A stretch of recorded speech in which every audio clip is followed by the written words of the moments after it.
ప్రభుని ఆరాధించుకోవడానికి గాను ఓ చిన్న లేఖన భాగాన్ని మనం చదువుకుందాం. బైబిల్స్ ఉన్నవారు కీర్తనల గ్రంథం 63వ కీర్తన దయచేసి తీయండి. 63rd Psalm 63వ కీర్తన 3వ వచనం మాత్రమే నేను చదువుతున్నాను, గమనించండి. 3వ వచనం మాత్రమే. నీ కృప జీవము కంటే ఉత్తమము, నా పెదవులు నిన్ను స్తుతించును. ఇప్పుడు అందరం కలిసి చదువుదామండి, అందరం కలిసి. నీ కృప జీవము కంటే ఉత్తమము, నా పెదవులు నిన్ను స్తుతించును. ఒక త్రాసు మనం తీసుకొని ద బ్యాలెన్స్ ఓ ప్రక్క గత సంవత్సరంలో మనము సాధించినవన్నీ అక్కడ పెట్టి, మనం కలిగి ఉన్న ఆస్తిపాస్తులన్నీ దాంట్లో పెట్టేసి, మన హోదా, మన గౌరవం, మన స్థితిగతులన్నీ ఆ త్రాసులో ఓ ప్రక్క పెట్టేసి, మన కుటుంబం, మన పిల్లలు, మన ఉద్యోగం, మన వ్యాపారం, ఇవన్నీ త్రాసులో ఓ ప్రక్కన పెట్టి, మరో ప్రక్క త్రాసులో దేవుని కృపను పెడితే దేవుని కృపే విలువైనదిగా కనపడుతుందట. ఇదే ఎక్కువగా బరువైనదిగా కనపడుతుందట. అదే ఇక్కడ కీర్తనకారుడు అదే చెప్తున్నాడు మనకి. నా జీవం అంతటి కన్నా నీ కృప ఎంతో గొప్పది ప్రభువా అంటున్నాడు. ఈ రోజున ఈ రీతిగా ఈ సంవత్సరం యొక్క చివరి దినాన్న, చివరి గడియల్లో దేవుని మందిరంలో సజీవంగా మనం ఇక్కడ కూర్చోగలిగామంటే అబ్సల్యూట్లీ ఇట్స్ గాడ్స్ గ్రేస్. ఇది దేవుని కృపే. అందరూ ఆమెన్ అనండి ఒకసారి. ఆమెన్. ఇంకెంతలో అనుమానం ఏం లేదు. దేవుని కృపే అని మనం చెప్పగలం.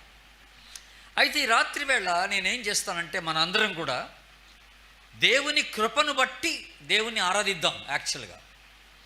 అయితే ఒక విశ్వాస జీవితంలో ఈ కృప ఎలా పనిచేస్తుందో చూద్దాం. ఒక విశ్వాస జీవితంలో దేవుని కృప ఎలాగ సహాయపడుతుందో మనం తెలుసుకుంటే, ఆ కృప మన ఎడల చేసిన కార్యాన్ని బట్టి మనం దేవుణ్ణి స్తుతించి ఆరాధించడానికి వీలుకరంగా ఉంటుందని నేను ఆశిస్తున్నాను దేవుని బిడ్డలారా. కనుక ఒక 5-6 విషయాలు ఈ కృపను గురించి చాలా క్లుప్తంగా నేను మీకు వివరిస్తాను. ఆ తదుపరి మనము అర్థసహితంగా ప్రభు సన్నిధిలో కృపను బట్టి, ఆయన మన ఎడల చూపిన కృపను బట్టి మనం ఆరాధించడానికి ప్రయత్నం చేద్దాం. కృప అనగానే మనం జ్ఞాపకం పెట్టుకోవాల్సింది ఏంటంటే, నేను దేనికైతే అర్హత కలిగి లేనో దాన్ని నేను పొందుకోవడం అన్నమాట. దాన్ని ఇంగ్లీష్లో ఏమంటారంటే అన్మెరిటెడ్ ఫేవర్ అని అంటారు. అన్మెరిటెడ్ ఫేవర్ అన్నమాట.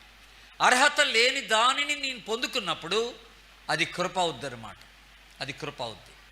కనుక దేవుడు ఉచితంగా నా ఎడల ఆ కృపను చూపిస్తున్నాడు.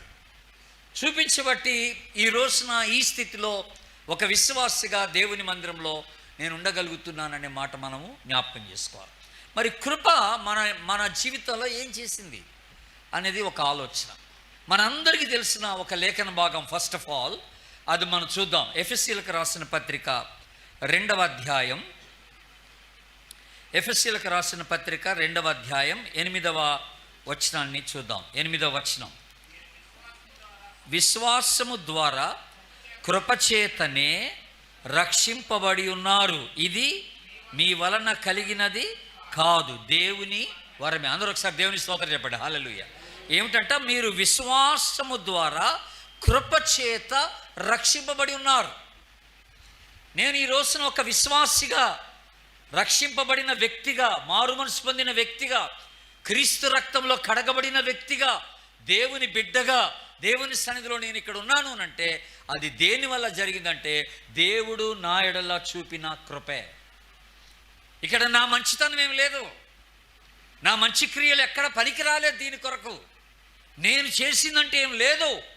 సమస్తమును ప్రభు ఆ శిలువలో నా కొరకు ఈ రక్షణ కార్యం చేసి ఉచితంగా ఇది నాకు అనుగ్రహించాడు. అందుకనే ఇక్కడ పౌలు గారు అంటాడు, ఇది దేవుని వరమే, ఇది మీ వలన కలిగినది కాదన్నాడు. ఇది దేవుని వరం. ఇక్కడ కూర్చున్న వాళ్ళలో ఎవరైనా సరే ఈ రాత్రి వేళ ఈ రక్షణలోనికి రావడానికి నేను ఏదో చేసేయాలనుకుంటున్నట్లయితే అది మీరు చాలా తప్పుడు ఆలోచన కలిగి ఉన్నారని తెలుసుకోవాలి. నేను ఏదో చేస్తే కానీ దేవుడు నాకు ఈ రక్షణ అనుగ్రహించడు కాబోలని నువ్వు అనుకోవద్దు. నువ్వు ఏమి చేయాల్సిన పని లేదు. నువ్వు ప్రభు సన్నిధికి రావడానికి, నీ పాపాలు క్షమించబడటానికి దేవుడు ఆల్రెడీ సిలువలో ఈ రక్షణ కార్యాన్ని మన కోసం చేసి ఉంచాడని జ్ఞాపకం చేసుకోవాలి. కృప ద్వారా మనందరం కూడా రక్షింపబడినటువంటి వ్యక్తులమని మనకి దేవుడు ఇక్కడ జ్ఞాపకం చేస్తున్నాడు. దేవుని బిడ్డ, మరి ఈ కృపకి మనం ఎప్పుడు పాత్రలం అవుతాం? అది ఇంకొక మంచి ప్రశ్న. అది ఈ కృపకి ఎప్పుడు మనం పాత్రలం అవుతాం? రోమీలకు రాసిన పత్రిక తీయండి దయచేసి. ఒక చక్కని మాట మీకు చూపిస్తాను. రోమన్స్ చాప్టర్ 5, రోమీలకు రాసిన పత్రిక 5వ అధ్యాయం 2వ వచనాన్ని గమనిద్దాం. 5వ అధ్యాయం 2వ వచనం.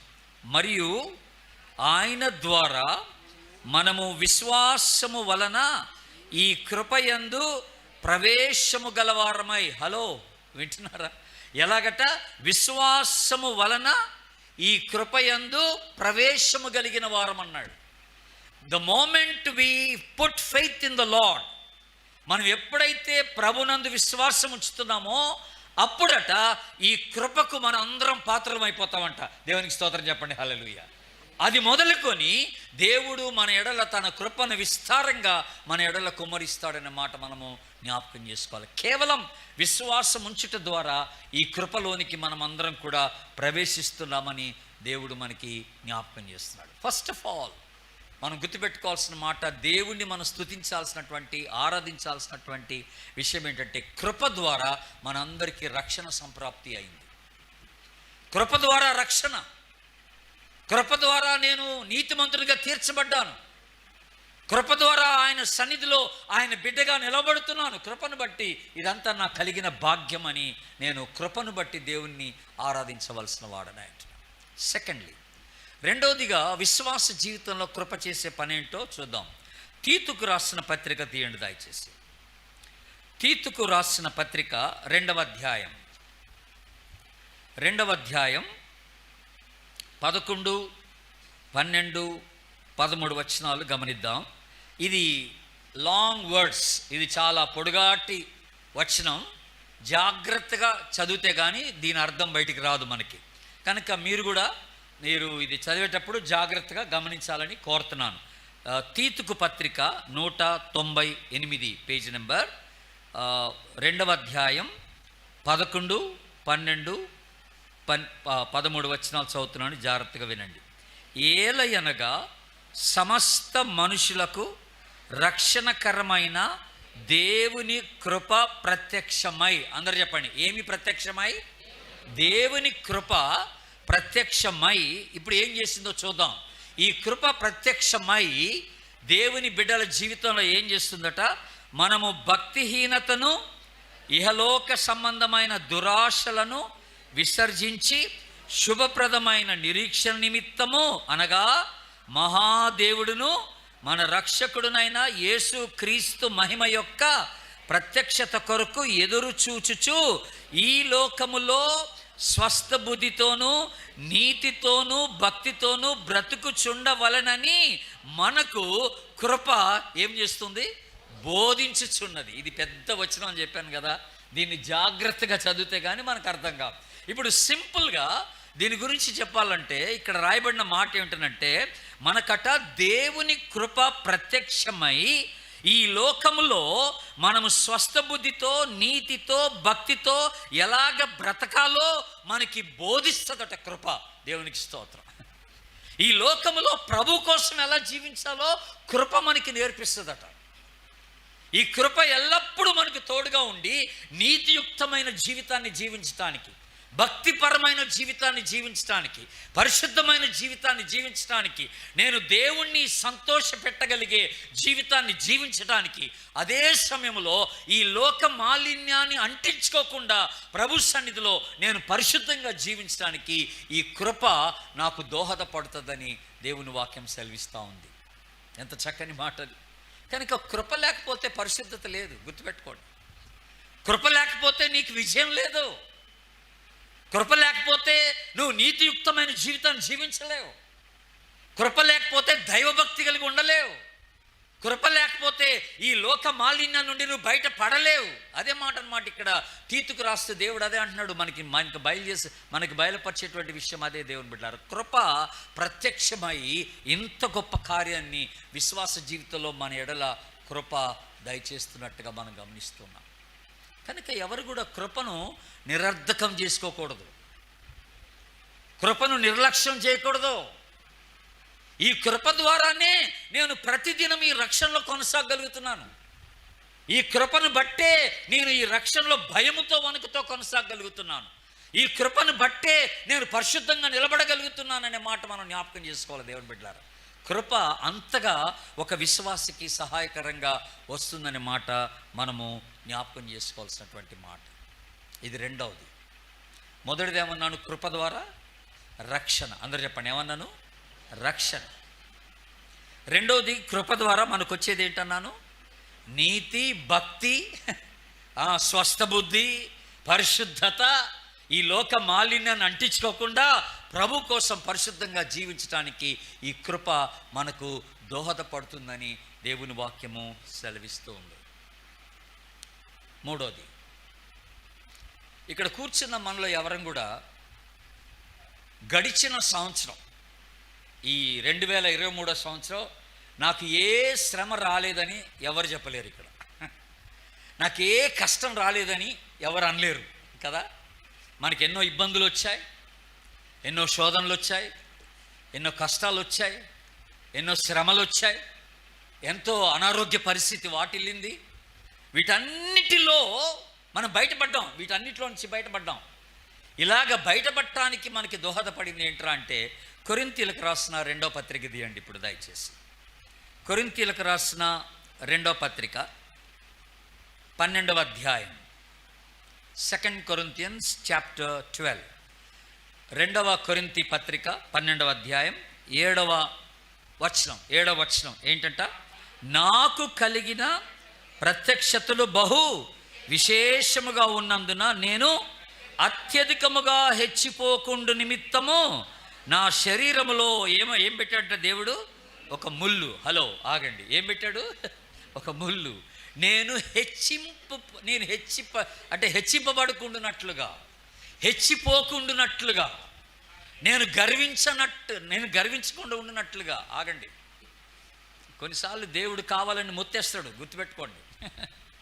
దేవుడు కావాలని నలగొట్టేస్తాడు. మీరు చాలామంది కొంత అనారోగ్య పరిస్థితిని బట్టి ప్రార్థన చేస్తూ వస్తున్నారని నాకు తెలుసు, కానీ దేవుడు ఇంకా స్వస్థపరచలే, అలాగే ఉంది. ఆ అనారోగ్య పరిస్థితి అలాగే ఉంది. మీరు ఎదుర్కొని కొన్ని పరిస్థితులు ఉన్నాయి, ప్రతికూలమైన పరిస్థితులు. ఆ ప్రతికూలమైన పరిస్థితులు, యాడ్వర్స్ సిచ్యువేషన్స్ అలాగే ఉన్నాయి. వాటిలో మార్పేం రాలే. ఎంతో కాలంగా ప్రార్థన చేస్తూ వస్తున్నారు, కానీ ఆ పరిస్థితుల్లో ఎక్కడ మార్పు రాలే. కాకపోతే ఆ పరిస్థితులన్నీ కూడా మనం తట్టుకోగలిగి నిలబడుతున్నాం. ఆ శ్రమల మధ్య నిలబడుతున్నాం. ఆ శ్రమల మధ్య దేవుణ్ణి మహింపరచగలుగుతున్నాం. ఆ శ్రమల్లో ప్రభుతో సంబంధం కలిగి మనం జీవించగలుగుతున్నామంటే దానికి కారణం ఏంటంటే దేవుని కృపే. ఇక్కడ పౌలు అదే అన్నాడు, నాలో ఒక ముళ్ళు పెట్టాడు దేవుడు అన్నాడు. ఈ ముళ్ళు తీసివేయాలని చెప్పి నేను ముమ్మారు ప్రభు సన్నిధిలో వేడుకున్నాను అన్నాడు.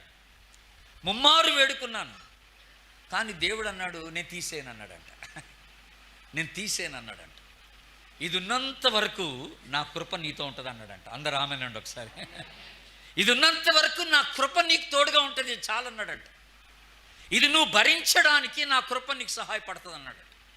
ఈ నొప్పి, ఈ బాధ, ఈ కష్టము, ఈ అవమానము, ఈ హేళన, ఇదంతా నువ్వు భరించడానికి దేవుని కృప నీకు సహాయపడుతుంది అంటున్నాడు. ఇప్పుడు చూడండి తర్వాత మాట ఇక్కడ ఏమని రాస్తుందో, నేను అత్యధికముగా హెచ్చిపోకుండు నిమిత్తము నన్ను నలుగగొట్టుటకు సాతాను యొక్క దూతగా ఉంచబడను. అది నా యొద్ద నుండి తొలగిపోవాలని దాని విషయమై ముమ్మారు నేను ప్రభువుని వేడుకొంటిని. అందుకు ప్రభు ఏమన్నాడు? నా కృప నీకు చాలును, బలహీనతల యందు నా శక్తి పరిపూర్ణమగుచున్నది. అందరూ ఒకసారి ఆమెనండి. ఎంత చక్కని మాట అండి.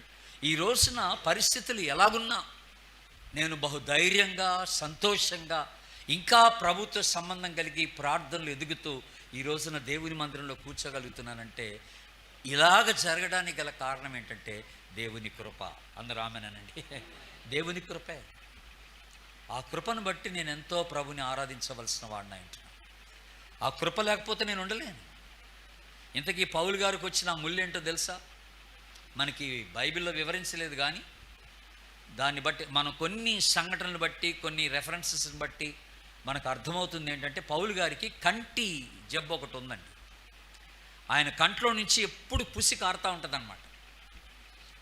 అది చాలా ఇబ్బందులు పాలు చేసింది ఆయన.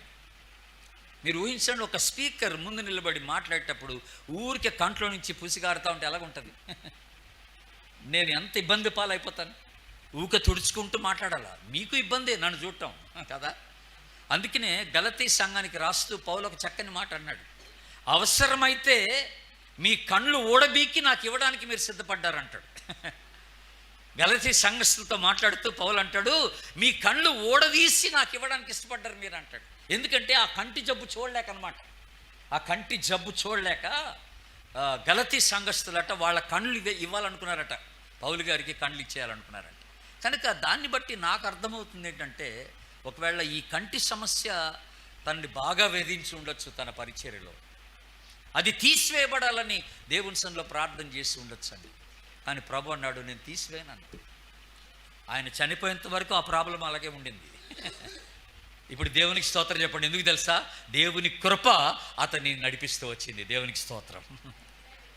ఇప్పుడు కూడా మన జీవితంలో కొంతమంది అలాగే ఉన్నాం.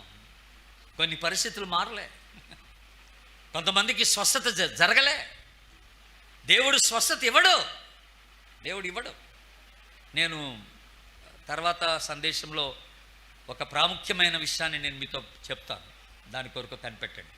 ప్రాముఖ్యమైన విషయం ఒకటి చెప్తాను. ఇప్పటి వరకు అయితే మనము దేన్ని బట్టి దేవుణ్ణి ఆరాధించవలసిన వారమై, స్తుతించవలసిన వారమై అంటున్నామంటే దేవుని కృప మన శ్రమల్లో, ప్రతికూల పరిస్థితుల్లో మనం ఆయన కొరకు నిలబడటానికి మనకి దోహదపడుతుంది.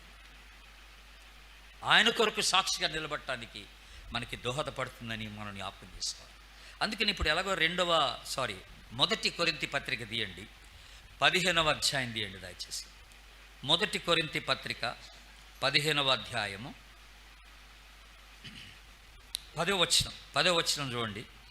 అయినను నేనేమై ఉన్నానో అది దేవుని కృప వలననే అయ్యున్నాను, మరియు నాకు అనుగ్రహింపబడిన ఆయన కృప నిష్ఫలము కాలేదు, కానీ వారందరికంటే నేను ఎక్కువగా ప్రయాసపడినది నేను కాదు, నాకు తోడై ఉన్న దేవుని కృపయే. దేవునికి స్తోత్రం. ఈరోజు నేను ఏమై ఉన్నానో అది దేవుని కృపను బట్టి అయి ఉన్నానని పౌలు గారు సాక్ష్యం చెప్తున్నాడు.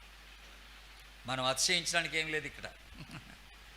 నువ్వెన్నో శ్రమలు గుండా వచ్చావు, ఇంకా శ్రమలు ఎదుర్కొంటున్నావు, కష్టాలు ఎదుర్కొంటున్నావు, ఇబ్బందులు ఎదుర్కొంటున్నావు, అనారోగ్య పరిస్థితిని ఎదుర్కొంటున్నావు. కానీ ప్రభు నీకు తోడుగా ఉన్నాడు, ఆయన కృప నీకు తోడుగా ఉందని జ్ఞాపకం చేసుకోవాలి. దాన్ని బట్టి మనం ప్రభుని ఎంతైనా స్తుతించి ఆరాధించవలసినటువంటి వారమై ఉంటున్నామని జ్ఞాపకం చేసుకోవాలి. ఎందుకట? 1 పేతురు 5వ అధ్యాయం చూడండి దయచేసి. 1 పీటర్ 1 పేతురు 5వ అధ్యాయం 10వ వచనం చూద్దాం. తన నిత్య మహిమకు క్రీస్తునందు మిమ్మును పిలిచిన ఏ దేవుడట? సర్వకృపానిధియగు దేవుడు. హలో, మన దేవుడు ఎవరట? సర్వకృపానిధియగు దేవుడు అన్నాడు. సంపూర్ణ కృపచేత నింపబడిన దేవుడు కొంచెము కాలము మీరు శ్రమపడిన పిమ్మట తానే మిమ్మును పూర్ణులనుగా చేసి స్థిరపరచి బలపరచును. అందరూ ఆమేనండి. కృపానిధియగు దేవుడు అని అన్నాడు. దేవుడు మర్చిపోలేదు. ఈరోజు నీ శ్రమ తీసేలేదంటే దేవుడు మర్చిపోయాడని కాదు. నీ కష్టం ఇంకా పోలేదు అంటే దేవునికి నీ పట్ల ప్రేమ లేదని కాదు. దానికి బదులుగా అది తట్టుకోవడానికి దేవుడు నీ కృపనిస్తున్నాడు అన్నమాట. కృపనిస్తున్నాడు. కొన్నిసార్లు ఆశ్చర్యం కలుగుతుంది. మనం వెయిట్ చేస్తాం కానీ కంగారు ఉండదు మనిషిలో. ఎందుకో మనకి కొన్నిసార్లు భయం అనిపించదు. ఆ కంగారు ఏం లేకుండా ఉంటాం, నిశ్చింతగా ఉంటాం. పరిస్థితుల్లో ఎక్కడ మార్పు లేదు కానీ ఆ నిశ్చింత అనేది మనకు కలుగుతుంది అన్నమాట. అది ఎలా సాధ్యంరా అంటే మనకు తెలియకుండానే మన లోపల దేవుని కృప కార్యం చేస్తుంది అన్నమాట. అది మనం తెలుసుకోవాలి. భయం లేని స్థితిని దేవుడు మనకి ఇస్తున్నాడు కృప ద్వారా. అది మనం తెలుసుకోవాలి దేవుని బిడ్డ. ఇక 4వది, కృప ఎలాగ మనకి సహాయపడుతుందో చూద్దాం. కొలస్సీ పత్రిక 4వ అధ్యాయం తీయండి. కొలస్సీ పత్రిక 4వ అధ్యాయం 6వ వచనం. ప్రతి మనుష్యునికి ఎలాగూ ప్రత్యుత్తరమియవలనో అది మీరు తెలుసుకొనుటకై మీ సంభాషణ ఎలాగుండాలట? ఉప్పు వేసినట్టు ఎల్లప్పుడూ రుచిగలదిగాను. ఆ తర్వాత మాట ఇప్పుడు చెప్పండి అందరూ. ఎలాగుండాలట సంభాషణ? కృపాసహితముగా ఉండాలట. విశ్వాసుల యొక్క సంభాషణ కృప ద్వారా నింపబడాలట. కృపాసహితముగా మాట్లాడాలన్నాడు. ఎప్పుడైతే విశ్వాసి కృపతో నింపబడి మాట్లాడతాడో ఆ మాటలట ఉప్పు వేసినట్టుగా ఉంటాయట. ఉప్పు వేసినట్టుగా ఉంటాయంట, రుచికరంగా ఉంటాయట. ఆ మాటల్లో మేలు ఉంటుందన్నమాట. ఆ మాటల్లో ఆశీర్వాదం ఉంటుంది, ఆశీర్వచనం ఉంటుంది. కనుక ప్రతిరోజు మన ఉదయం లేవగానే దేవుని సన్నిధిలో ఒక ప్రార్థన చేసుకోవాలి. ప్రభువా, ఈ దినమంతా నీ కృపచేత నన్ను నింపి కృపాసహితంగా మాట్లాడటానికి నాకు సహాయపడు ప్రభువా అని అడగాలి. దుర్భాషలు ఆడకుండా, ఎవరిని నొప్పించకుండా, అనవసరంగా కోప్పడకుండా, మన మాట ఎదుటివానికి ఆశీర్వాదకరంగా ఉండినట్లుగా, ఆశీర్వచనమే ఎప్పుడు మనం పలుకున్నట్లుగా ఉండాలంటే మన సంభాషణ కృపాసహితంగా ఉండాలట. కృపాసహితంగా దేవుడు అలాగా సహాయపడుతున్నాడు. కొన్ని సందర్భాల్లో ఇంట్లో చాలా పెద్ద డిస్కషన్ అయిపోద్ది మన ఇళ్ళల్లో. దేవుడు ఎంత కృపనిస్తాడంటే కొన్నిసార్లు మనం మౌనంగా ఉండిపోతాం, ఏం మాట్లాడకుండా. కోడలు ఎన్ని అరిసినా, అత్తగారు ఎన్నన్నా మౌనంగా ఉండిపోతాం. తమ్ముడు అన్న ఎన్ని మాటలన్నా మౌనంగా ఉండిపోతాం. దేవుడు ఎందుకో కృపనిస్తాడు అలాగా. ఆ కృప ద్వారా మనకి ఆ మౌనంగా ఉండేటువంటి స్థితిని కలగజేస్తాడు దేవుడు. ఎదురు మాట్లాడకుండా, ఎదురు దూషించకుండా, వాళ్ళ మీద ఏ నేరారోపణ చేయకుండా ఉండడానికి మనం ఏదన్నా ఒక 2 మాటలు మాట్లాడితే పోన్లే క్షమించేయండి అనే మాట తప్పితే ఇంకో మాట మన నోటి నుంచి రాకుండా దేవుడు సహాయపడతాడన్న. ఇది కృపాసహితముగా మాట్లాడటం అన్నమాట. మన మాటల్లో కూడా కృప ఉండాలండి. మన మాటల్లో కూడా కృప కనపడాలని దేవుడు అంటున్నాడు దేవుని బిడ్డ. ఎందుకంటే నాలుక చాలా డేంజరస్. దీన్ని ఎవరు అదుపు చేయలేరు అన్నాడు దేవుడు. బైబిల్లో చెప్పాడు యాకోబు పత్రికలో. ఈ నాలుకని ఎవ్వరు అదుపు చేయలేరంట. కానీ బైబిల్ చెప్తున్న మాట ఏంటంటే ఒకే ఒక్కటి ఈ నాలుకను అదుపులో పెట్టగలది ఏంటంటే దేవుని కృప. అందరూ ఆమేనంటే కృపాసహితముగా మాట్లాడటానికి దేవుడు మనకి సహాయపడతాడని దేవుడు జ్ఞాపకం చేస్తాడు. అందును బట్టి కొన్నిసార్లు మనం మౌనంగా ఉండగలిగినందులకై కృప మనకి దోహదపడింది కనుక దాన్ని బట్టి మనం ప్రభువుని ఎంతగానో స్తుతించి ఆరాధించవలసిన వారమంటున్నాం. ఈ కృపను బట్టి ఆరాధించవలసిన వారమంటున్నాం. ఇక 5వది, కొరింథీయులకు రాసిన 2వ పత్రిక తీయండి. కృప ఎలాగా మనకి సహాయపడుతుందో చూపిస్తాను. కొరింథీయులకు రాసిన 2వ పత్రిక 8వ అధ్యాయం మొదటి 2 వచనాలు మొట్టమొదటిగా చదువుతున్నాను, గమనించండి.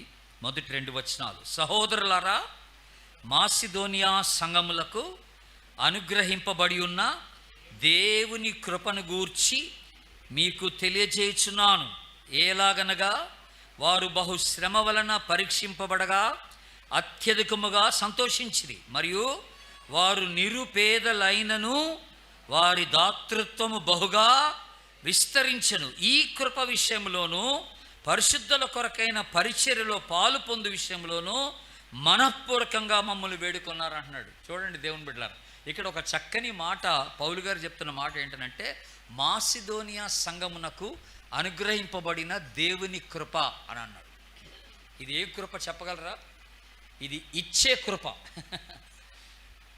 దీని ఏమంటారంటే గ్రేస్ ఆఫ్ జెనరాసిటీ అనే మాట. ఇది ఇచ్చే కృప అన్నమాట. పోయిన సంవత్సరం మనం అనుకున్న దానికన్నా ఎక్కువ ఇచ్చేసాం ప్రభు కొరకు, మంచిదే. కొంతమంది అలాగే ఇవ్వడానికి మనకి సహాయపడింది ఎవరంటే దేవుని కృపే. ఇది కృప అన్నాడు, ఇది కృప అన్నాడు. కనుక ఇందులో ఎవరు అతిశయించడానికి లేదన్నాడు పౌలు గారు. ఈ కృప విషయంలో మీరు కూడా పాలిభాగస్తులు అవ్వాలంటున్నాడు. మీరు కూడా పాలిభాగస్తులు అవ్వాలంటున్నాడు. ఇచ్చే కృప అనే మాట మనం జ్ఞాపకం చేసుకుంటున్నాం దేవుని బిడ్డ. అలాగే మీరు 7వ వచనం చూడండి, కిందకు వచ్చి, ప్రతి విషయంలోనూ అనగా విశ్వాసమందును ఉపదేశమందును జ్ఞానమందును సమస్త జాగ్రత్త యందును మీరు మా ఎడలనున్న ప్రేమయందును ఎలాగూ అభివృద్ధి పొందుచున్నారో అలాగే మీరు ఈ కృపయందు కూడా అభివృద్ధి పొందినట్లు చూసుకోండి. ఈ కృప అంటే ఏ కృప? ఇచ్చే కృప. ఎగ్జాక్ట్లీ. ఏ కృప ఇది? ఇచ్చే కృప. ఇచ్చే కృప. మనం కొంతమంది మనకి డబ్బులుండి కాదు, దేవుడు ప్రేరేపించగా ప్రభు యొక్క పరిచర్యను ప్రేమించి ధారాళంగా ఇచ్చేసాం గడిచిన సంవత్సరం. అలాగే ఇవ్వడానికి మన శక్తికి మించి ఇచ్చేసాం కొన్నిసార్లు. అలాగే ఇవ్వడానికి దేవుడు దోహదపడింది ఏమిట్రా అంటే దేవుని కృపే, దేవుని కృపే. మా చిన్న పాప డెంటిస్ట్. ఆమె మొన్నటి వరకు బెంగళూరులో పనిచేసింది. మొన్ననే వివాహం అయింది, హైదరాబాద్కి వచ్చింది. ఇప్పుడు హైదరాబాద్లో జాబ్ చూసుకోవాలి. ఆమె మహబూబ్ నగర్ కాలేజ్లో డెంటల్ కోర్స్ చదివింది. మహబూబ్ నగర్లో ఉన్నప్పుడు అక్కడ కాలేజీలో చదువుకునేటప్పుడు అక్కడ ఒక చర్చ్కి వెళ్ళేవాళ్ళు వీళ్ళు. ఓ మంచి ఫెలోషిప్. అక్కడ పాస్టర్ గారు బాగా వాక్యం చెప్తారు, మంచి ఆరాధన బాగుంటుంది. ఈ మెడికల్ స్టూడెంట్స్ అందరూ అక్కడికి ఆరాధనకి వెళ్ళేవాళ్ళు. మా పాప కూడా అక్కడికి వెళ్ళేదన్నమాట. బెంగళూరు వచ్చిన తర్వాత, ఉద్యోగం వచ్చిన తర్వాత ఫస్ట్ జీతం తీసుకుంది అమ్మ. 35,000 వచ్చింది ఫస్ట్ జీతం ఒక దగ్గర జాయిన్ అవుతే. ఇక నేను మా ఆవిడ ఇద్దరు ఏం చేసామంటే, ఇప్పుడు మొదటి జీతం పట్టుకొని ఫుల్గా హ్యాపీగా ఇంటికి వస్తుంది, చాలా సంతోషంగా వస్తుంది. తన జీవితంలో మొట్టమొదటి ఆమె సొంతగా సంపాదించిన జీతం కనుక చాలా సంతోషంగా ఇంటికి వస్తుందని మేము అనుకున్నాం. అలాగే వెయిట్ చేస్తూ ఉన్నాం. సాయంత్రం ఆమె డ్యూటీ నుండి వచ్చింది. నిజంగానే సంతోషంగా వచ్చింది లోపలికి. రాగానే నేను అన్నాను, అమ్మడు మన జీతం వచ్చిందా అన్నాను. అప్పుడు ఏమన్నది తెలుసా అండి, వచ్చింది పోయింది అన్నది. జీతం వచ్చింది పోయింది డాడీ అన్నది. పోయిందని అనుకుంటా సంతోషంగా చెప్తా ఉందన్నమాట. ఏంటి రావడం ఏంటి పోవడం ఏంటి అని అన్నాను. అంటే అప్పుడు చెప్పింది అనమాట, నేను ఎక్కడ మహబూబ్ నగర్లో ఏ చర్చికి అయితే నేను అటెండ్ అయ్యేదాన్నో అక్కడ పాస్టర్ గారు ఒక చర్చ్ కడుతున్నాడు, కొత్తగా చర్చ్ కడుతున్నాడు. ఆ చర్చికి డబ్బులు అవసరమని చెప్పారు. కనుక నా మొదటి జీతం అంతా రాగానే ఆయనకి పంపించేసి ఇటు వచ్చాను అంది. దేవునికి స్తోత్రం చెప్పండి, హల్లెలూయా. ఆ మొదటి జీతం ఆయనకి ఇచ్చేసి 35,000 ఇంటికి వచ్చేసాను అంది. అంటే చాలా సంతోషపడ్డాను నేను, నా భార్య. అంటే ఇది కృపే. కృప లేకపోతే ఇవ్వలేవు, నువ్వు కృప లేకపోతే ఇవ్వలేవు అనమాట. అప్పుడు నేను అన్నాను, సరే ఈ మొదటి జీతం వచ్చినట్టుగా వచ్చి పోయింది కనుక నేనే ఒక 5,000 నీకు పాకెట్ మనీ ఇస్తాను, ఈ నెల కొరకు నువ్వు వాడుకో అన్నాను. ఇక ఈ నెల నీ పాకెట్ మనీ కొరకు నీకు 5,000 ఇస్తాలే, నీ ఖర్చుల కొరకు వాడుకో అన్నాను నేను. మంచిదే. అంటే ఇవ్వడం అనేది ఎలా సాధ్యం అవుద్దంటండి, ఇది దేవుని కృప ద్వారానే అన్నాడు. అందుకనే మనము ఈ కృప ద్వారా ఎక్కువగా నింపబడ్డప్పుడు అంటే శక్తికి మించి ఇచ్చేస్తాం. అందుకని మాసిదోనియా సంఘస్థులు ఏం చేశారట, సామర్థ్యము కంటే ఎక్కువగా ఇచ్చిరన్నాడు. సామర్థ్యము కంటే ఎక్కువగా ఇచ్చిరన్నాడు. అలాగ ఇవ్వడానికి దోహదపడింది ఏంటంటే దేవుని కృపే, దేవుని కృపే అలాగ ఇవ్వడానికి దోహదపడింది. దేవుని బిడ్డలారా, ఎంత చక్కని మాట అండి, ఎంత చక్కని మాట. చాలామందివి ఇంకా ధర్మశాస్త్రాన్ని అనుసరించే మన కానుకలు నడుస్తుంటాయి. 10వ వంతు ఇక్కడే ఆగిపోతాం మనం. ఈ 10వ వంతు లెక్క ఏంటంటే ధర్మశాస్త్రం, ఇది పాత నిబంధన లెక్క ఇది. మరి ఇప్పుడు కృపలో ఉన్నాం, మనంతా కృపాయుగంలో ఉన్నాం. ఇప్పుడు కృపాయుగంలో 10వ వంతేనా? ఇంకా 10వ వంతు కాదు, దీనికి మించి ఇవ్వాలన్నాడు. నీ కలిమి విస్తరిస్తున్న కొలది నువ్వు దేవునికి ఇవ్వడం నేర్చుకోవాలి. అందరు ఆమెనన్నాడు ఒకసారి, కొంచెం గట్టిగానండి ఆమెనని. కలిమి విస్తరిస్తున్న కొలది నువ్వు దేవునికి ఇవ్వడం నేర్చుకోవాలి. పాస్టర్ గారు ఎలాగో 10వ వంతు ఇవ్వమంటున్నాడని ఆ 10వ వంతు ఇచ్చేసి చేతులు కడుక్కోవడం కాదు. నా పని అయిపోయిందిరా బాబు. అంతకు మించి దేవుడు ఆశీర్వదిస్తున్నాడు కదా, అంతకు మించి దేవుడు ప్రేరేపిస్తే మనం ప్రభు యొక్క పరిచయ కొరకై ఇవ్వడానికి ఇష్టపడాలని మనం జ్ఞాపకం చేసుకో. అలాగా ఇవ్వడానికి దోహదపడేది ఏంటంటే దేవుని కృపే. దేవుని కృపే గుర్తుపెట్టుకోండి, దేవుని కృప. సరే, చివరిగా ఇంకొక మాట చెప్తాను. రోమిలకు రాసిన పత్రిక 12వ అధ్యాయం. రోమిలకు రాసిన పత్రిక 12వ అధ్యాయం 6వ వచనాన్ని చూద్దాం. 6వ వచనం, మనకు అనుగ్రహింపబడిన కృప చొప్పున వేరువేరు కృపావరములను కలిగిన వారమై ఉన్నాము. హలో, అందరు నా వైపు చూడండి. కృపావరాలంటే ఏంటి? ఎంత వింతగా చూస్తున్నారు నా వైపు.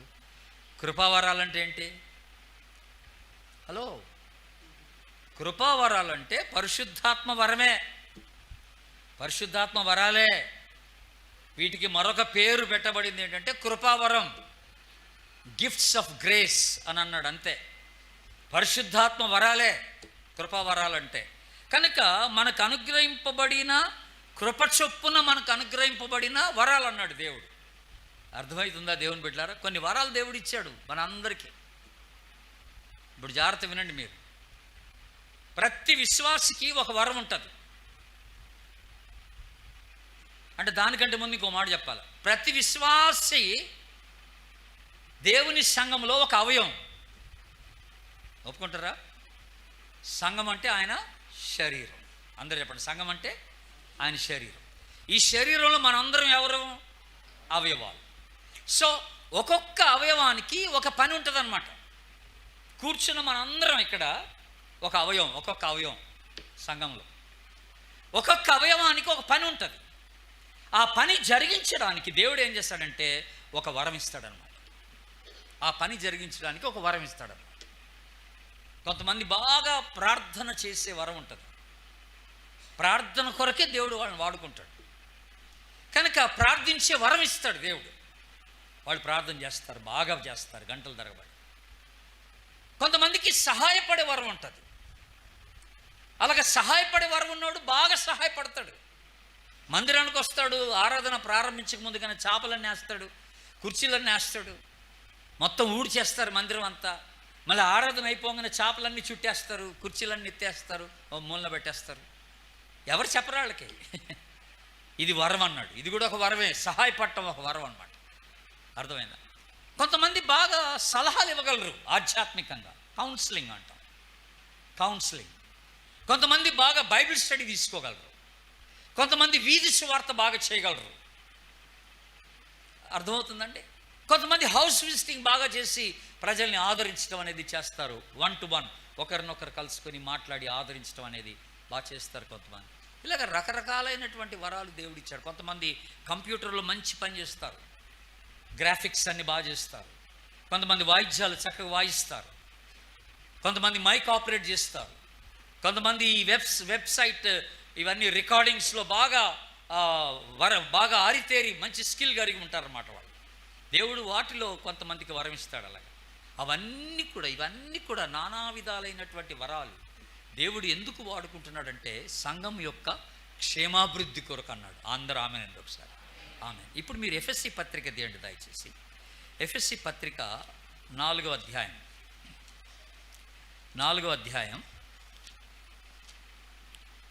13వ వచనం చూద్దాం. 13వ వచనం ఏమనుంది అక్కడ? పరిశుద్ధులు సంపూర్ణులగునట్లు క్రీస్తు శరీరము క్షేమాభివృద్ధి నొందునట్లు పరిచర్య ధర్మము జరుగుటకును ఆయన కొందరిని అపోస్తులుగాను, కొందరిని ప్రవక్తలుగాను, కొందరిని సువార్తికులుగాను, కొందరిని కాపరులుగాను, మరికొందరిని